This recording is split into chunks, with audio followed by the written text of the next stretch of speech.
होली की कहानी बहुत पुरानी बात है। उन दिनों धरती पर चारों तरफ हरे भरे जंगल ही जंगल थे।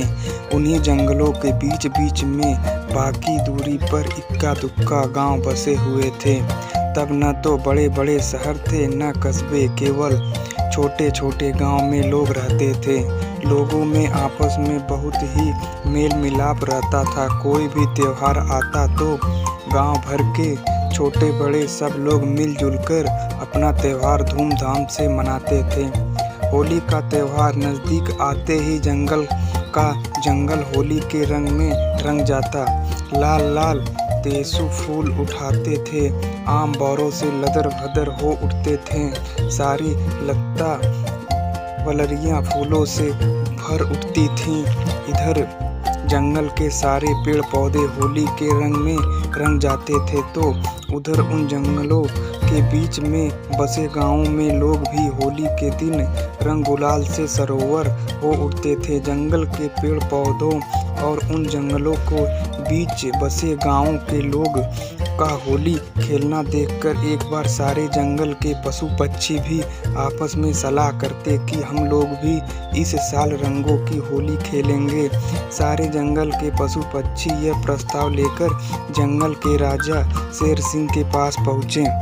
शेर सिंह जंगल में होली मनाने की बात सुनकर फूले नहीं समाये थे। वह तो पहले से ही चाहते थे कि जंगल के पशु पक्षी भी आदमियों की तरह धूमधाम से होली का त्योहार मनाते तो कितना अच्छा होता।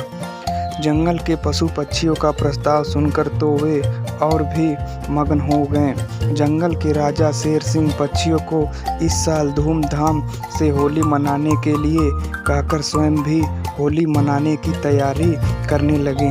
सारे पशु पक्षी जंगल के पेड़ पौधों के फूल और पत्तियों से रंग तैयार करने लगे।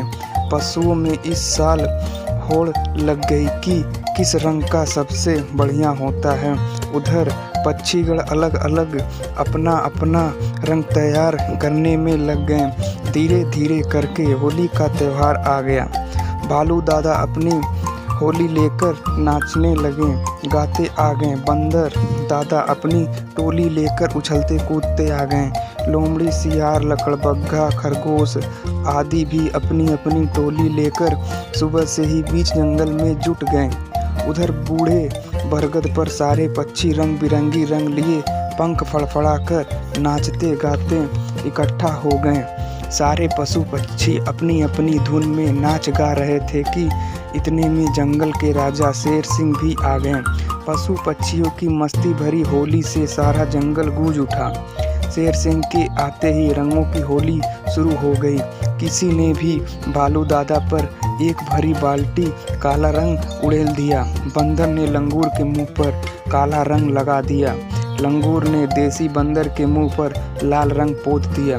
किसी ने बाघ दादा और हिरन पर कत्थई रंग फेंक दिया। इस तरह सुबह ता शाम तक लोग रंग खेलते रहे। दिन डूबने के बाद जंगल की होली खत्म हुई। दूसरे दिन भालू दादा रंग छुड़ाने लगे तो उनका रंग नहीं छूटा। लंगूर के मुंह का काला रंग नहीं छूटा तथा देसी बंदर के मुंह का लाल रंग नहीं छूटा। इसी तरह लाख कोशिश के बाद भी बाघ दादा तथा हिरन भैया का रंग नहीं छूटा और वे चितकबरा हो गए। इतने पक्के रंग से होली खेलने की शिकायत लेकर लोग जंगल के राजा शेर सिंह के पास पहुँचे तो शेर सिंह ने सारे जंगल के पशु पक्षियों से कहा कि अब जब तक पिछले साल की होली का लगा हुआ रंग नहीं छूट जाता तब तक जंगल में होली तो होगी लेकिन किसी पर कोई रंग नहीं डालेगा। तभी से भालू दादा का रंग लाल, लंगूर का मुंह काला, देसी बंदर का मुंह लाल, हिरन और बाघ का रंग चितकबरा बना हुआ है और अभी उनका रंग नहीं छूट पाया। इसलिए आज भी होली पर जंगल के जानवर किसी पर रंग नहीं डालते हैं और जब तक उन लोगों का रंग छूट नहीं जाएगा तब तक जंगल में होली पर रंग नहीं डाला जाएगा। दोस्तों, कमेंट में ज़रूर बताएं कि यह कहानी आपको कैसी लगी और ऐसी ही कहानी के लिए चैनल को सब्सक्राइब और फॉलो ज़रूर करें। धन्यवाद।